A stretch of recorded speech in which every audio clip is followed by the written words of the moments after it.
Okay, so I wanted to show you, I'm about to go on vacation, and so I wanted to show you my go bag. And this bag comes from Awl. There's quite a few bags in here from Awl, but I will leave a link to this bag. I really like it. I love the olive color that they have. I love the just everything about their bags. It's like a wax canvas bag, and I really like it. So to start, I'll show you in the pocket. I have a Land's End catalog to use to like work on, so that so like whenever I'm pasting or doing stuff like that, I like to have a magazine to do that on that I just would throw away. This is my slow stitch bag, and it has like fabric, needles, thread, scissors, all the stuff that I need to do. Oh, and some like beeswax, which I like to run in the thread through that. But anyways, it has all these little pieces in here for me to slow stitch on. And if I want to stitch in a journal, then I have all the supplies to do that. I'm going for 3 weeks. I normally wouldn't take this much, but going for 3 weeks changes what I will take. So now I'm going to pull all the insides out. So pull this.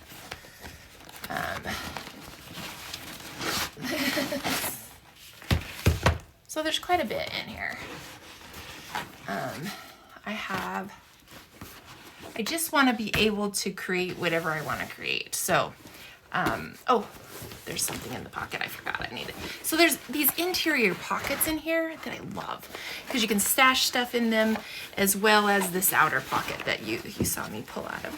But anyways, so I'm gonna grab this, and there in this side pocket here, there's some pins. You can see how it's just like the long line stitching. So anyway, so there's some pins in there. But now I'm going to go through what the contents are, and I'll zoom in a little bit for this.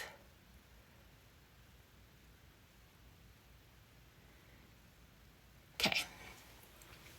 So this is my fodder keeper, and I modified, so let me put this stuff to the side. So this is something that I created in Fodder School 1. Tiffany Sharpe showed you how to do these, but she did a bigger version of it, and I wanted a smaller, chunkier version, so this is what I did. And I just tied mine up with the ribbon, because when I'm traveling, I like things to kind of be closed as much as possible. So, and I use, like, you know, the index card files. That's what I use for my basis for mine. But it has all of this random fodder in here. And I will go through and run some of this stuff through my sticker maker to make it sticky so it's easier. But I also have little bottles, which I'll show you, of the matte medium. But anyway, so I have like all my botanicals, some vintage stamps, tea bags, vintage numbers, stickers, stuff that I ran through Sticker Maker, vintage tags. I like to have vintage tags on hand because I really like using them. Painted papers, which I have other papers too, but this is just Tim Holtz. Can't live without Tim Holtz. More stickers. These are clear stickers. These come from a house of books. I like getting stuff from them. And then Tim Holtz, some stamps that I made. This comes from Ricky Tabby. Her shop. I love that kind of thing. Some vintage. I'll probably add some more vintage numbers to this, and maybe some more book pages possibly to this. But and these are stickers, and they come from a house of books, and I love them because they're vintage envelopes. I just think they're cute in all different sizes. I use them quite a bit. And then here I have vintage papers with some stamped pieces, and then some clear stickers that I like to use. So I have that here, and I just paper clip stuff that won't fit in this, that I kind of wanted to keep with this. I just keep on there. And then I just take this and I cinch it tight. So this is cinched tight. My dogs are gonna bark here in about 2 seconds because my husband came home. So anyway, so I cinch this tight, and then I have the peg and awls. So these are more peg and awl bags. This bag has, I put this little tin to hold my matte medium in, a stamp pad, the staples for the Tim Holtz stapler, and then there's just some markers and pins and little scissors and stuff in here. Just things that I might possibly need. I'm gonna pause the video for a minute. Okay, so there would be a little cut in that video, but anyways, this bag, like, it can hold a ton, and the zipper is pretty sturdy, so you can really stretch the boundaries of your bag and it doesn't pull on it. These are really well made. I can't stress it enough. They are so well made. They are my favorite company for this type of thing. I've bought other versions of all this stuff and it just doesn't compare. Does not compare. So this time these are the pins that, so the other pins that I have in this bag are like frou-frou-y pins. They're like fun colors and that kind of thing that I kind of like having sometimes when I travel. I'll use them in my personal planner that I keep in my purse, and so I like having them. So that's why that's there.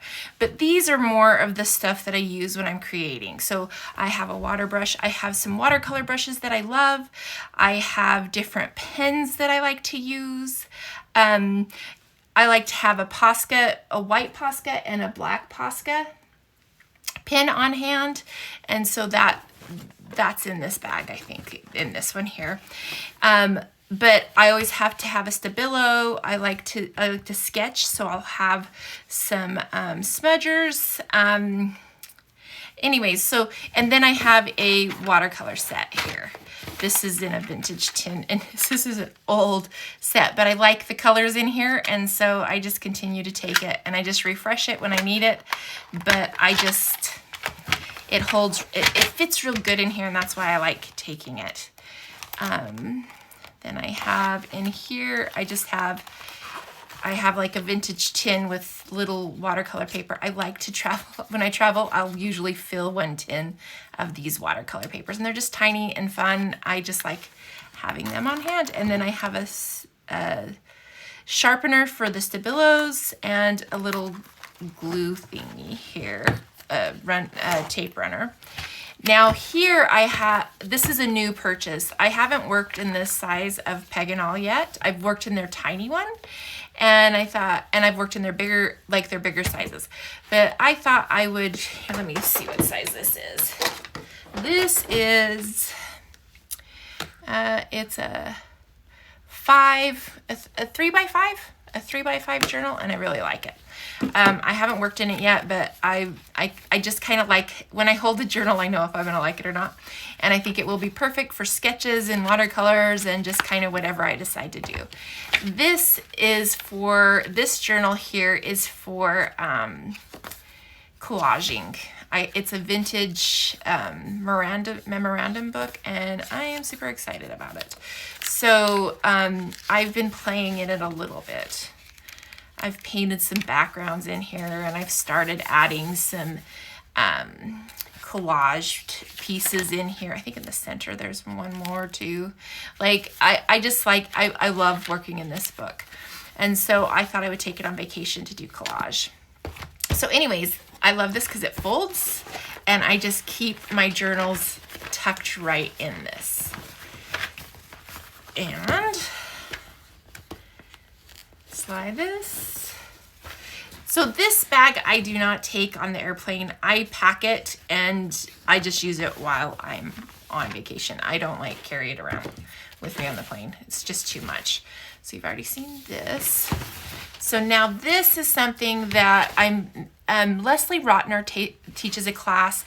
I'll leave all these links so you guys can see them and know where to go. But she teaches a class on on how to make these, and it wasn't very much. I want to say it was only like $30 or something. But anyways, fun class. But we made these, and they have little pockets. So, and I made an extra one that holds some, because sometimes I like to work loose, like on a loose journal. So I have some painted papers in here. I have some vintage papers that I can maybe collage on. These are old book covers that I thought would be fun to collage on. So I put them in here, and she says her suggestion for this is to have one so you can put your finished pieces in so that it keeps them safe. So one side is for my finished and one is the startup, the blank pieces. Then there's this, and this has a hard place for me to work on. I have a ruler, I have a scraper, I have another pair of scissors. I take several pairs of scissors whenever I travel. It never fails me.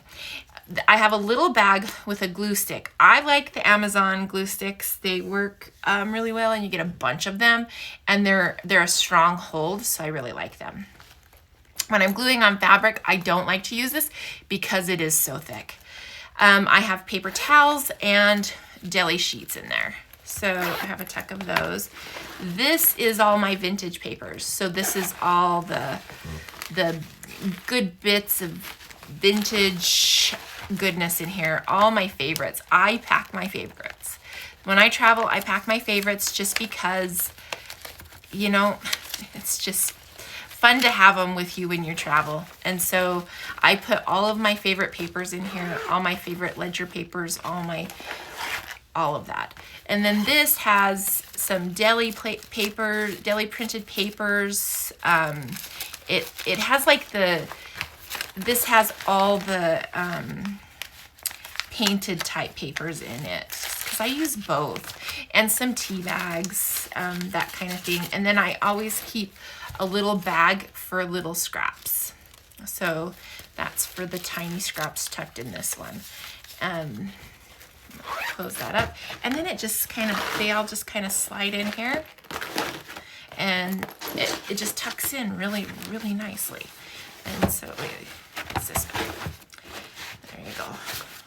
And then you guys, I almost forgot to put that right there. I like to keep that inside of that. And then I just tie it up. There's going to be a lot of links in this post, but I haven't done a travel bag in a long time, and I just thought it was time. And plus I added new goodies, and so I wanted to share with you. So this seems like a lot, but I'm gone a long time. And so I want to be able to create when I want to create. So this has everything that I want. Now this is in the outside pocket of my creative bag, but I take this stitching with me on the plane because I like to slow stitch whenever I'm on the plane. And so this will tuck into my bag that I take on the plane. So I always keep it on the outside pocket of this bag. But I hope you enjoyed this. I will get you the links to all this, but I am just like so excited about this go bag right now. Coupled with it all just like fits in this bag so nicely, and I'm just loving it all. So I hope you enjoyed this, and I hope it sparks some ideas. Like, you may not want exactly what I have, but maybe it will spark some ideas of some things that you can do for your own travel bag. I hope all is well, and I will see you all soon.